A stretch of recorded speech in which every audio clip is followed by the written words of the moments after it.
The time is at hand.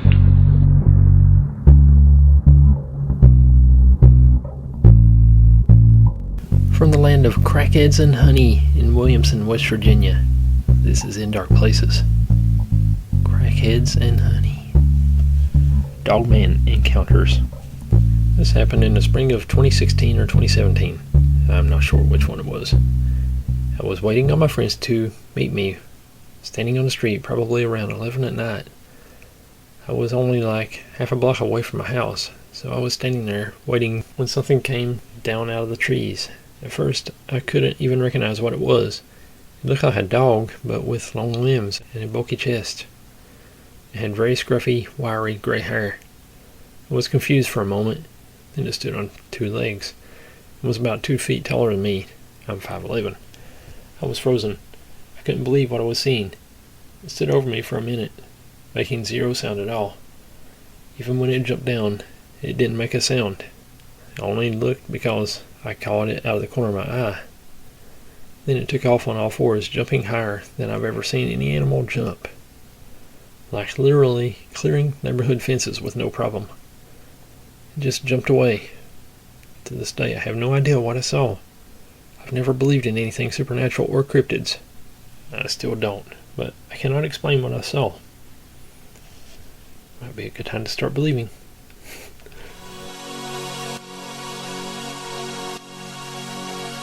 In 2016, as we were walking toward the apartment complex I lived in at the time, we both saw and heard something across the street, which, at the time, was an open field, with a smattering of pines. My dog lost her mind at what appeared to be a large dog/man creature coming down from a tree. We couldn't walk past that area for quite some time after, because she was obsessed with sniffing/digging/figuring out what we saw that night. This incident happened in late summer 2018. It was in the mountains of North Georgia. I'm a surveyor with about 20 years experience in Georgia, Tennessee, Alabama, North and South Carolina. So I'm extremely comfortable in the woods, as I spent so much time outdoors most of that time, being very far back in the forest. And a great deal of it is on national forestry land, where you wouldn't see anyone for days at a time. On the day it happened, I was surveying a piece of property around a small Corps of Engineers lake building, a large tract of national forest land. I was operating a robotic survey total station transit, which means you don't need a partner to run a survey crew. And instead of having 2 or 3 people in a crew, you generally work alone. The property was fairly large, approximately 500 acres, made up of mostly steep mountains and hollows covered in dense mountain laurel. I had just finished cutting up a traverse line along the property line, running to the top of the ridge at roughly 350 to 400 feet away with my machete. Traverse lines are typically about 5 feet wide and cut as close to the ground as possible to ensure a line of sight for the instrument. I just walked back down the slope to get ready to traverse to the top of the ridge when I noticed someone or something hairy wearing what I originally thought was a hat slowly walk across the opening that I had just made a few minutes earlier and stopped to look at me. It had a large hand reaching up to grab a tree limb that it was next to. At the time, I thought it was someone that must have been walking or hiking to the top of the ridge, as it's not uncommon to see people from time to time.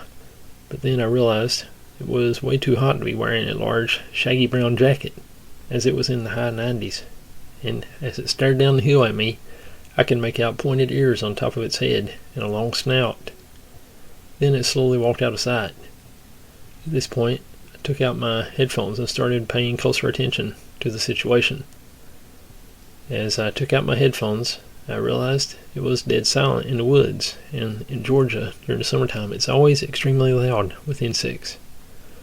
I waited a few minutes and walked to the top of the ridge to grab my equipment that I seriously considered leaving, and see what was going on, and noticed disturbed vegetation leading in the direction I saw it walking. Thinking harder about what was happening, I realized that the lower limb on the tree I saw it walk behind as it went outside was right at 6 feet tall, and what I originally thought to be a jacket was fur. That's when it all set in and I got scared. I could hear something moving in a short distance coming from the area that it walked to, so I decided to start making the 45 to 50 minute walk back to the truck. I could hear movement up on the ridge parallel and above me during my walk back, but I didn't think it was moving in reaction to me necessarily, although I wasn't willing to wait around to find out. I made it to the truck, and since then I've only told 2 people about my experience. That was pretty much it as far as the encounter goes. I know it wasn't a bear, as I've been around them my whole life and I see them all the time. I've definitely been deep in the woods on several occasions and experienced all sounds and signs of life just disappear at the drop of a hat. It takes on new significance now. I carry a pistol every day, and on some occasions a short rifle if the job calls for it, due to bears, wild dogs, finding illegal pot growing operations, etc. But I can definitely say it brought me zero comfort on that day. I was scared to my very core, and I have a new sense of respect for the woods now. I would advise that if you work alone in the woods, please pay attention to your surroundings.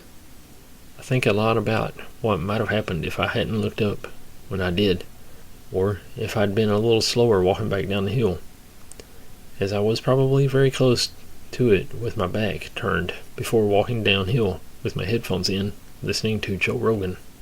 That guy. If it wanted me, I wouldn't be here today.